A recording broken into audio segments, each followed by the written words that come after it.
कहते हैं कि कुत्ते की दुम कभी सीधी नहीं होती।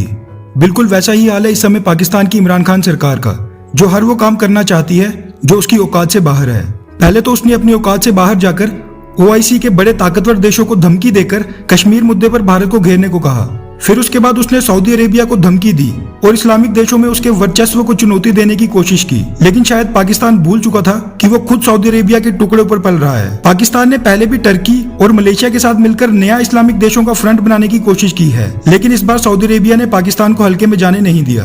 पहले तो उधारी पर पाकिस्तान को तेल देना बंद किया और फिर उसके बाद लोन की किस्तें चुकाने को भी कह दिया।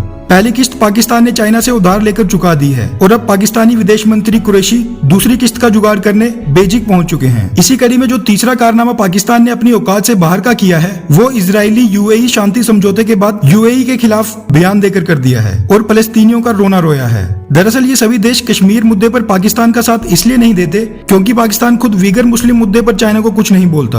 और हाल ही में तो चाइना ने शिनजियांग प्रांत में एक मस्जिद के स्थान पर सार्वजनिक शौचालय भी बनवा दिया था, लेकिन पाकिस्तान ने तब भी चाइना के खिलाफ कुछ नहीं बोला, जिससे उसका दोगलापन साफ दिखाई देता है। जैसा कि मैंने शुरुआत में कहा था कि कुत्ते की दुम टेढ़ी की टेढ़ी रहती है, ठीक उसी कहावत को सही करार देते हुए पाकिस्तानी सरकार और पाकिस्तानी आर्मी के चीफ कमर बाजवा फिर से एक और कोशिश में लग गए हैं जो कि उनकी औकात से बाहर है। कुछ दिन पहले पाकिस्तानी आर्मी चीफ कमर बाजवा पाकिस्तान सरकार की गलतियों पर पर्दा डालने के लिए सऊदी अरब से माफी मांगने के लिए गए थे, लेकिन जिस बेइज्जती का सामना उनको वहां करना पड़ा उसके बाद उनका भी दिमाग सटक चुका है। द स्टेट्समैन की एक रिपोर्ट के मुताबिक सऊदी अरेबिया से ये खबर सामने आ रही है कि मोहम्मद बिन सलमान द्वारा पाकिस्तानी आर्मी चीफ से मुलाकात न करने से पाकिस्तानी आर्मी चीफ इतने खफा हैं कि अब उन्होंने सऊदी अरेबिया में तख्ता पलट करने की कोशिशें तेज कर दी हैं। इसी कड़ी में अब पाकिस्तान ने सऊदी अरेबिया के शाही परिवार के विरोधी गुटों के साथ कूटनीतिक संबंध स्थापित कर दिए हैं। सऊदी अरेबिया के राजघराने में विरासत और राजगद्दी को लेकर विवाद हमेशा से चरम पर रहा है और इसीलिए सऊदी अरेबिया में राजघराने की सुरक्षा के लिए तख्ता पलट के डर से दूसरे देशों से सैनिक बुलाए गए हैं और इनमें पाकिस्तानी सेना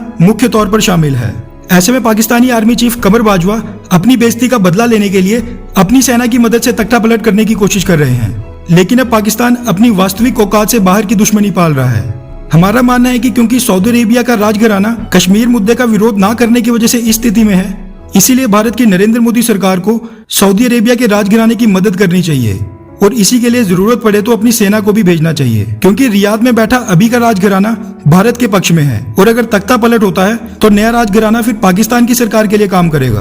वैसे आपकी इस बारे में क्या राय है? क्या मोदी सरकार को मोहम्मद बिन सलमान सहित राज परिवार की मदद करनी चाहिए या नहीं? नीचे कमेंट करके जरूर बताएं।